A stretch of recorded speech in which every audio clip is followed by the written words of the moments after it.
اللهم إني استودعتك هذا الشخص الذي يسمع المقطع الآن. اللهم اكفه شر من يراقبه بخبث ويتمنى زوال النعمة من حياته، واجعل كيده في نحره، وأعيذه بك يا رب من شره وشر أفعاله وأقواله. يا رب سخر لمن يسمع المقطع الآن جند الأرض وملائكة السماء، واحفظه بحفظك.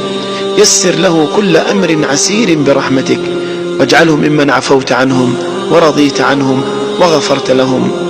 يا رب افتح له أبواب البركة والرزق والتيسير والفلاح والنجاح، واصرف عنه كل سوء، واصرف عنه كل بلاء. املأ بيته فرحا وسعادة يا رب، واجعل همه وحزنه نسيا منسيا، وعوضه عن كل ألم مر به. يا رب اجعله سببا للخير، وهيئ له أسباب الخير، واستعمله للخير يا رب العالمين.